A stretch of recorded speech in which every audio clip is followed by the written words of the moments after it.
സംസ്ഥാന തെരഞ്ഞെടുപ്പ് കമ്മീഷണറായി എൻ ശേഷാദ്രിനാഥിനെ നിയമിക്കാൻ മന്ത്രിസഭ തീരുമാനിച്ചു. ഇത് കോൺഗ്രസിനകത്ത് സമാനമായി മുസ്ലിം ലീഗിനകത്തും വലിയ രാഷ്ട്രീയ പ്രശ്നമായി മാറുകയാണ്. മുസ്ലിം ലീഗിൽ നിന്ന് ആരും പരസ്യമായി രംഗത്ത് വന്നിട്ടില്ല നിയമനത്തിന് എതിരെ. എന്നാൽ കോൺഗ്രസിൽ നിന്ന് പരസ്യമായി രംഗത്ത് വന്നു PM നിയാസ്, KPCCയുടെ ജനറൽ സെക്രട്ടറി. അദ്ദേഹത്തിൻ്റെ ആരോപണം ചെറുതല്ല.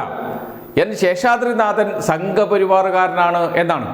എന്തിന് എൻ ശേഷാദ്രിനാഥനെ പോലെയുള്ള സംഘപരിവാറുകാരനെ ഇത്രയും സുപ്രധാനമായ ചുമതലയിൽ നിയമിച്ചു എന്ന ചോദ്യമാണ് PM നിയാസ് ചോദിക്കുന്നത്.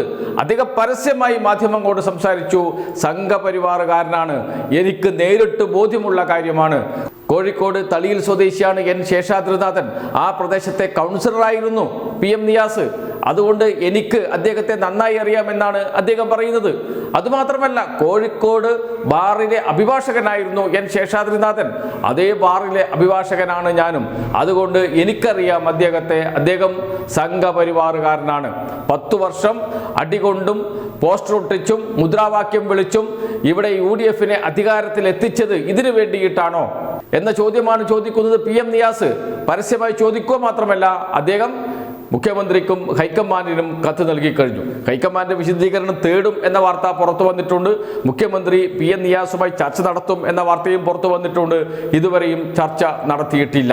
പക്ഷേ ഇതിൽ മറ്റൊരു കാര്യവുമുണ്ട്. KM ഷാജിയാണ് നിയമനം നടത്തുന്നത്. KM ഷാജിയുടെ വകുപ്പിന് കീഴിലാണ് സംസ്ഥാന തെരഞ്ഞെടുപ്പ് കമ്മീഷണർ വരിക. തദ്ദേശ സ്വയംഭരണ സ്ഥാപനങ്ങളിലേക്ക് തെരഞ്ഞെടുപ്പ് നടത്തുക എന്നതാണ് സംസ്ഥാന തെരഞ്ഞെടുപ്പ് കമ്മീഷണറുടെ ചുമതല. KM ഷാജിയാണ് തദ്ദേശ സ്വയംഭരണ വകുപ്പ് മന്ത്രി. അദ്ദേഹം പറയുകയും ചെയ്തിട്ടുണ്ട്, ഞാനാണ് നിയമിച്ചത്, ഞാനാണ് പരിശോധിച്ചത്, ഞാനാണ് അതിൻ്റെ ഉത്തരവാദി, മുഖ്യമന്ത്രി പോലും ഉത്തരവാദിയല്ല എന്ന്.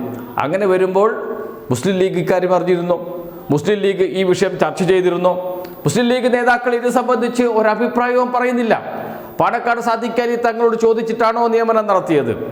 അല്ല, കുഞ്ഞാലിക്കുട്ടി അറിഞ്ഞുകൊണ്ടാണോ നിയമനം നടന്നത്? അപ്പോഴാണ് മലയാള മനോരമയിൽ മറ്റൊരു വാർത്ത വരുന്നത്, ആരും അറിയാതെയാണ് നിയമനം നടത്തിയത് എന്നതിൻ്റെ. മലയാള മനോരമയിൽ വന്ന വാർത്തയുടെ തലക്കെട്ട് ഇങ്ങനെയാണ്: ശേഷാദ്രിനാഥൻ്റെ നിയമനം, റിയാസ് ഇന്ന് മുഖ്യമന്ത്രിയെ കാണും എന്നാണ്.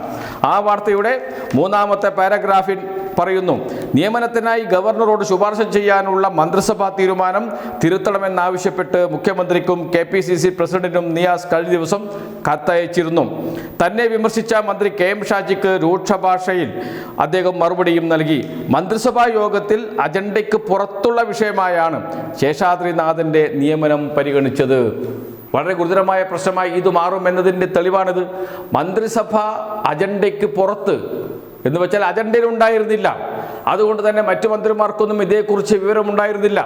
അജണ്ടയ്ക്ക് പുറത്ത് ആണ് വിഷയം പരിഗണിച്ചത്. അതിനുശേഷമാണ് നിയമനം നടത്താൻ തീരുമാനിച്ചത്. അപ്പോൾ ആരൊക്കെ അറിഞ്ഞിരിക്കും? തദ്ദേശ സ്വയംഭരണ വകുപ്പ് മന്ത്രി അറിഞ്ഞിരിക്കും, മുഖ്യമന്ത്രിയും അറിഞ്ഞിരിക്കും.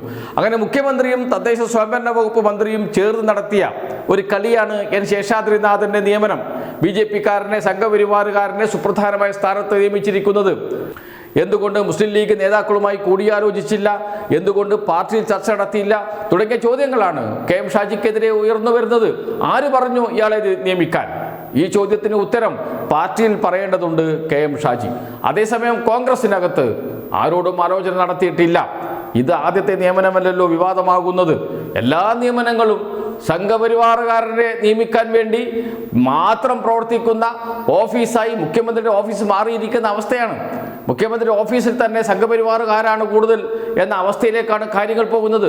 പ്രധാനപ്പെട്ട പോസ്റ്റുകളിലെല്ലാം സംഘപരിവാറുകാരനെയാണ് നിയമിക്കുന്നത്. വലിയ വാർത്തകൾ കഴിഞ്ഞ ദിവസങ്ങളിലും വന്നതാണ്. ഏറ്റവും ഒടുവിലെത്തതാണ് എൻ ശേഷാദ്രിനാഥന്റെ നിയമനം. പക്ഷേ ഇതിൽ മുസ്ലിം ലീഗ് കൂടി ഉൾപ്പെട്ടിട്ടുണ്ട്. KM ഷാജി മുസ്ലിം ലീഗിന്റെ മന്ത്രിയാണ്.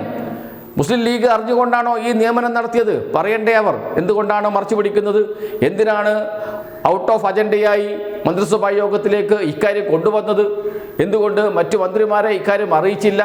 ഇതെല്ലാം വലിയ ചർച്ചയായി മാറിയിട്ടുണ്ട്. വലിയ കളികൾ ഇതിന് പുറകിൽ നടന്നിട്ടുണ്ട്. ദുരൂഹമാണ് കാര്യങ്ങൾ. BJP-ക്ക് വേണ്ടി കോൺഗ്രസ് നടത്തുന്ന ഭരണമാണ് കേരളത്തിലുള്ളത് എന്ന് ഒന്നുകൂടി തെളിയിക്കുന്നതാണ് പുറത്തു വന്ന ഈ വാർത്ത. എൻ ശേഷാദ്രിനാഥന്റെ നിയമനം.